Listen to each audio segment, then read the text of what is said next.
bringing you key insights, tips, and advice from the brightest minds in the Canadian franchising industry. This is the Franchise Canada Chats podcast.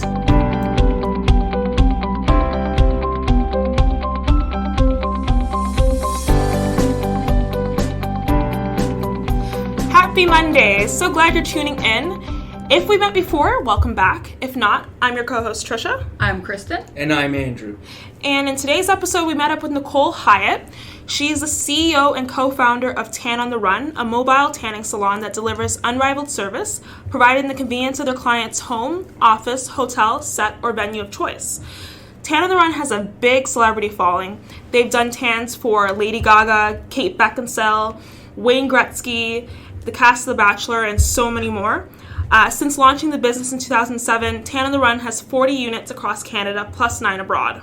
In today's episode, we joined Nicole at her house in Toronto and discussed a variety of topics about being a female entrepreneur. Some of these topics include the challenges she faced early on, her experience on Dragon's Den, what advice she has for women who want to become franchisees, and a whole lot more. And before we share the episode, don't forget to subscribe to the podcast and share it with everyone you know. That's enough talking from me. Let's dive right in. So, hi, Nicole. Hi. How you doing? Good, how are you? I'm good. Thanks for asking. So, can you tell us about Tan on the Run? Yeah, so it's a mobile spray tanning business. Mm-hmm. I started about 13 years ago, and we basically just go to the customer's home, office, hotel, or set and give them a spray tan. And we're in and out in about 20 minutes. Cool. And where did the idea come from? Actually from, I had my son, he was 6 months old at the time, and I was trying to go to tanning beds and bring a 6-month-old with me, which I found was quite difficult. Yeah. I thought it would be a great idea to have this in my home so I didn't have to go anywhere, so that's kind of how the idea started. And then with a lack of finances at that time, mobile was my option over renting a salon. Got it. And so did you do your research after that? Like, how did you kind of get the business up and running? I actually took a government program through youth employment, and they help you kind of guide you through starting your business for the first 6 to 10 months, helping you write a business plan, that kind of stuff, and then you just kind of go from there, and so that's how it actually started. Nice. And so where does Dragon's Den come into this whole thing? Because I know you went on... I understand that you appeared on Dragon's Den and that you did get an offer that you accepted, but later, you had a change of heart and you decided to go your own way. Can you tell us a bit about that? Yeah, so the first time was 2009. I presented my idea, and actually they were quite harsh on me. And they know. So I left, kind of a little bit disappointed about the situation. But at that time, spray tanning, and especially mobile spray tanning, wasn't a thing. So I don't think they really understood my concept, to be honest. So they called me back for a second chance show, and I went on that in 2013, where Jim offered me a deal. I took it on air because you're kind of on the spot where it's like, okay, do you want the deal or not? Right? Yeah. So I took it, and then when I had a little bit of time to think about it, I had been in business for almost 8 years at that point, and I felt it was something I could kind of just carry on and keep doing on my own. So I have a lot of sleepless nights over it, wondering if that was a good choice or not. But I think ultimately it's doing its thing. Was that decision driven by a confidence in your concept and the franchise system, or? Yeah, to some degree, and I felt to give away 50% of my business after I've worked at it for 8 years didn't really make sense. And then the amount of money that they were offering as well didn't seem like it made total sense. But you don't want to say no at the time and totally lose the opportunity because you don't have time to think about it on the spot. Yeah. So so a lot of sleepless nights, but decided this way was the best. Turned out right in the end. Yeah, exactly. So when did you decide to franchise the business? Was that during the 8 years, or was that after the... That was approximately 2007, 2008, I believe. Okay. And I had a lot of people inquiring about training and how could they get into it and stuff. So that's kind of what made me want to franchise, because I had a lot of women that didn't really know a lot about business, the same with myself when I started, and wanted to start spray tanning but really didn't know anything about business. So I thought the franchise model could really, form a network of women and help each other and kind of grow their businesses together and go through different problems and, you know, what works, what doesn't work over the years. And yeah, so I felt it was a good fit in that sense. Yeah. And what was your first year in business like, you know, with all these, before you had all these franchisees and stuff like that? How was it your very first year? Can you describe that? It was a lot of trial and error. So I messed up a few people's tens. The whole mobile concept wasn't really a thing. Like now it's everybody does everything mobile, but back then it was a little bit challenging because we didn't have maps on our phones. We didn't have pictures on our phone, so if there was a mistake made, I would literally have to drive back to the person's house to look. So now with technology, things are a lot easier. So a lot of issues like that kind of arose. You kind of work through things and see what works and what doesn't. You feel like giving up a few times throughout the way, but if you just make that not an option, then keep going and it works itself out. Sure. We recently featured 10 on the Run in Franchise Canada magazine. We were talking about franchise systems that are almost 100% female. Can you tell us a bit about that in terms of how your system empowers other female entrepreneurs to pursue their business goals?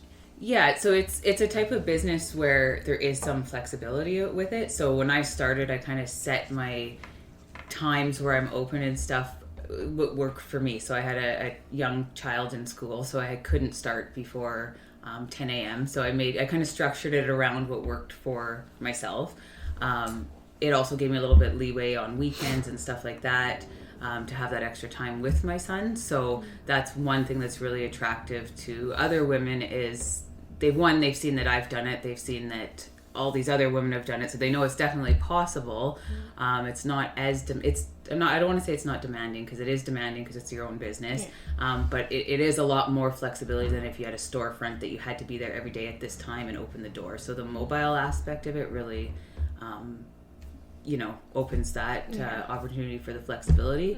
As well, over the first couple of years, sometimes I had to throw my son in the car and take him with me. So I don't, you don't want to do that all the time, but there is that there too. Like in the beauty industry, you're dealing with women as well too, so they're understanding if your child is with you. Sometimes. To you, is that one of the benefits of the franchise model as a whole, the flexibility in terms of being able to be your own boss, but also having the backing of, a strong brand? Yeah, for sure. That's really helped over time. And Dragon's Den was something that really helped get my name all across Canada, which was nice.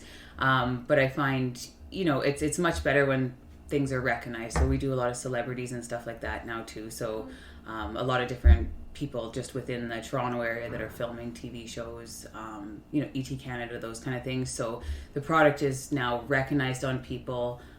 Being orange is a big thing in the spray tanning industry. People are kind of nervous about that. So when they see the product's been on reputable people, then it helps with that. Do you have any names you can drop in terms of celebrities? I've done Lady Gaga a few times. That's so cool. Fergie, New Kids on the Block, lots of TV shows here. Being Erica, I did kind of the whole season, 4 season I think that was. Kate Beckinsale for Total Recall. Trying to think who else. Quite a few. That's a lot. Yeah, quite a few. I think I expected one celebrity or something. Oh, okay, it was so many. I have a whole wall downstairs that you guys will see of the different people as well too. Really cool. Yeah, you never know whose house you're going to end up. Yeah. So, what qualities do you think are important for franchisees, or even qualities that you had to kind of draw upon when you, as a franchisor? So it's definitely not business knowledge, which sounds kind of backwards. So most people that get into it have no business knowledge. So it's the drive where you can honestly sometimes tell that from the first phone call. Like, you can't always from one phone call, but a lot of times you can tell the person's, they're hungry for it, or they really want to do it, they really want to make it work. So that's one thing I look for right away. I like to explain to people right from the beginning that it's not easy. So don't think just because you're owning your own business, and also because it's a franchise, that it's just going to be as simple as now you're a franchisee and everything's going to fall in your lap, because that's not how it is. Although you have a name behind it and a brand behind it, you still have to work it. You have to get up every day and put the same type of effort as if it was just a business you were starting from scratch. What kind of once someone makes the decision to invest in your system, what kind of support do you provide to get them going? We do all the training. We have franchisee forums that all the girls kind of communicate on. If there's any questions, they can throw a question on there and they'll get an answer from probably 10 different people within an hour, which is nice. I've always made myself very hands-on, so people call it kind of all hours, and I answer. If it's an emergency or whatnot, a tanning emergency, I make sure that I answer and tend to them. That was one kind of thing that deterred me a little bit with the Dragon's Den investment as well, is that they wanted to make it kind of more corporate, where if that makes sense, like it's not. There's no like personal touch exactly, or something yeah. like that. Okay. And I feel like keeping that personal touch to it is very important with a business like this, because it's service as well too, right? So staying hands-on is really important with it. And so what does a typical day look like for you? I'm just curious to know. For myself or for franchisee? Yeah, we can have both. Yeah, sure. Yeah, no, that's actually good. Yeah. So for myself, I'm kind of wearing a million hats right now. I do a lot of the stuff myself still, which I've kind of done from the beginning. I like to kind of know everything that's going on and have input on everything every step of the way. So I not only run the franchise part of it, I actually do the Toronto franchise as well too. So I kind of have to split my time between running the franchise system and running the Toronto franchise, which has gotten quite busy over the years. We can do anywhere up to 50, 60 tans in a day. Wow. Mobile, so it gets pretty extreme. I can imagine, yeah. And so for franchisees, how does it? Yeah, so they're still dealing with, a lot of them are dealing with all the day-to-day stuff themselves. A lot of them start having either another job that they're, like I had a police officer who was a police officer when she started the franchise part-time, and then ended up quitting policing and continuing the spray tanning.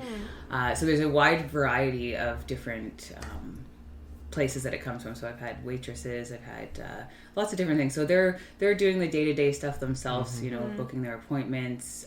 We help out with some marketing on a national level, but they have to do their local stuff themselves. So I provide them like a marketing calendar and kind of give them stuff that they can do every single day. And cost effective as well too, because I know when you're starting your business, most businesses don't have thousands of dollars to pay for print or pay for that kind of stuff. So kind of whatever is cost effective, I try to help them, push them in that direction.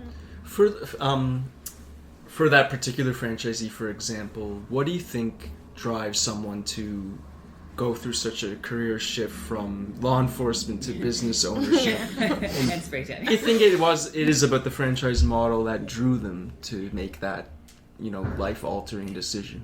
Well, you know what, with this particular business, I can't speak for a lot of them, but with this one particularly, every time you're seeing a client, it's for a happy reason. So they're either getting married, or they're going on vacation, or they're doing something fun, or you not often would you go tan someone that's going to a funeral or something, right? So it's interesting having that one-on-one with your clients and meeting people every day, interacting. You meet people that you would never meet or connect with normally, so it's a whole different feeling. That's the kind of the best way to explain it. And from that particular franchisee, it was stressful being in law enforcement, so it wasn't her passion, really. So she thought it was, but then when she was actually into it, it's a whole different stress, right? So she wanted to be a little bit more free, I guess. Did she stumble upon? Do you know how she came across your franchise? She, I think, saw it on Dragon's Den. Okay. Yeah, it's cool. Yeah. And so what are the greatest lessons you've learned from running this business? You definitely can't tell. There's no way to predict how each franchisee is going to be in the business. So some people can be super motivated on day one. Yeah. And, a year down the line, that drive kind of goes down a little bit. So that's the one thing I find a little bit challenging, is predicting how that's going to go, or knowing for sure that it's a right fit. Is there a way to overcome that? Not really. I'm still working yeah. on it, to be honest. I was like thinking about that as it's like, really the hard. question. It's kind of the same with employees almost, right? Yeah. Like as much as you interview someone or Yeah. you stress the importance of certain things and stuff, you still, it's a little bit of trial and error. Someone could try it, love it, or someone could try it and hate it and realize that it's not for them. So it's really hard as a franchisor to differentiate that right from the beginning. What's something that you think that you wish someone told you before you kind of got into this business as well? Is there anything that? Probably that it was like 24 hours a day. Okay. So you originally started thinking you're going to have more time on your hands. Yeah. And it does turn into, you know, it's all hours, especially if you're one to not say no. So I'm not one that will close my doors. I like to kind of always be available, which can be a little bit of a negative at the end of the day too if you don't set boundaries. But how much you have to put into it is deceiving from the start sometimes. I had one franchising expert recently tell me that franchises they're not purchased, they're awarded. So what do you look for in a potential franchisee for Tan on the Run? Mostly that I can see the go-getter in them, to be honest. That's a lot what I looked for, because, you know, anyone can write anything on paper and make themselves sound good, but it's really right away a personality thing is huge as well too, being that this is a service-driven industry. So most of the franchisees are working their franchise when they start. So it's not like a restaurant where you buy a restaurant and then you hire a bunch of staff. It's like you have to be the face of that right from the beginning. So, and particularly with my business is you're in people's homes, they're naked. So there's a level of comfort that has to be there. So I think it's a little bit different than what other franchises would look for when they're picking someone. So it's personality and just the way the person is a huge thing right from the start. And some people have unrealistic expectations right from the beginning too, that it's nice when they voice those from the beginning, that you can kind of explain what they're getting to, that it's not just cut and dry. So lots of work has to go into it. And what's next for you and your business? I would like to expand more into the States. I'm trademarked there and stuff, and have been slowly working on making that a reality.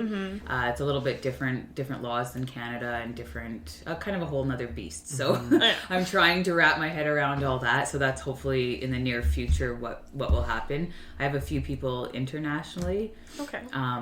That do well actually in surprising places. I've got someone in Namibia that does really well there. I have a few spas set up in Egypt where they're not as a franchise. Yeah. Oh, so wow. That's very random place. So, yeah. So kind of in places that you would never think that tanning would be a thing. Yeah. Has been. So it would be nice to touch on different markets abroad as well too. How does the U.S. market differ from the Canadian in terms of tanning? There's a lot more competition there. So when I started, there wasn't really any competition. Now there is a lot more competition there. The plus side of it is there's a lot more people there. But each state has different, very different and very strict franchise laws. So it's almost, I feel like you have to you can't go in and do the states as a blanket. You almost have to pick a state or two or three that you want to start with and kind of focus on those. Maybe grow it from there and then expand to other states. If not, I can't, to be honest, I think unless you're McDonald's or something massive, it would be really hard to penetrate the entire market there. Yeah. Okay. And if you had one piece of advice to anyone looking to become a franchisee, I guess women, because we're doing the women in franchising feature as well, what would it be? To do your research, make sure it's something you really want to do, because it is a commitment on the franchisee side and it's a commitment on the franchisor side to put the time and the effort into building that person and making them into a good entrepreneur. So make sure it's something that you really want to do. Don't jump the gun on it. Just do your research and make sure you're ready to stay focused and dive full into it. Perfect. Would you like to do some franchise fun questions? Sure. we like to wrap things up with some lighthearted questions just to get to know you better. What's the most interesting thing you've done recently? Recently, I think the most interesting thing I've done is doing my training abroad. So it kind of opens a whole new, it's totally different. So I went to Namibia actually to do the training, and we set up a week of actually doing mobile tans there, which is totally different than mobile tans here. Like there's gated communities you got to get through, and there's language barriers. Like when I was in Egypt, I was, the people I was training only spoke Arabic, and the people that were getting tanned only spoke Russian, and I only speak English. Wow. So, but it was fun though, right? Yeah. So it's a totally different challenge than doing things here. So I find those situations really fun. What's the most important thing in life to you? Family time is good. It's important to have that balance, I think. So I love to travel. Hopefully one day I can do more traveling than working. That's the plan in the long run. What is the most enjoyable thing for you to do when you're not franchising? You know what? It's funny. Some people like, playing the piano. I like business, so it's weird. My husband even kind of looks at me and he's like, what are you doing? Like 2 a.m, I'm getting up and jotting down ideas and stuff, but that actually is what interests me, whether it's specifically tanning or not. I like brainstorming with business, so I feel like I probably at some time in life will do something else as well too. What is the hardest thing for you? Hardest thing? Being accommodating for everybody, I guess. Trying to make everybody happy is difficult. And if you could meet anyone, living or otherwise, who would that be? I'd like to tan the Kardashians, so they're on my list. I've done some of their friends, but I haven't done them yet, so they're on my list because they're so big in the tanning world, right? It's pretty cool. So.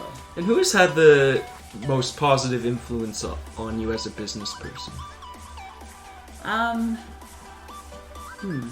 a hard one. I guess probably what keeps me going is the franchisees. So I think it's kind of not maybe one particular person, but the franchisees kind of keep me going.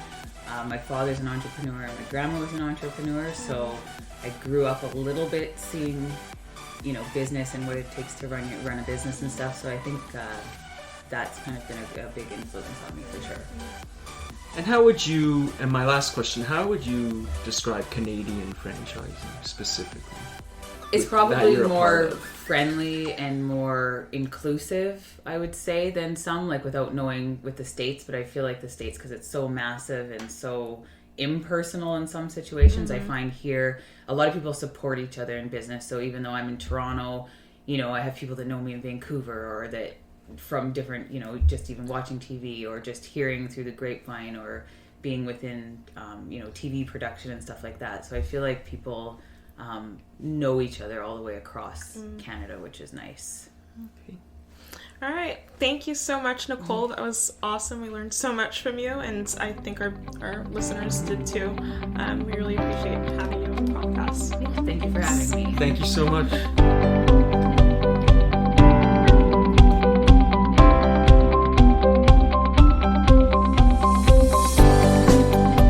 Thank you for listening. Don't forget to subscribe to the Franchise Canada Chats podcast wherever you listen to podcasts. For more, head to franchisecanada.online.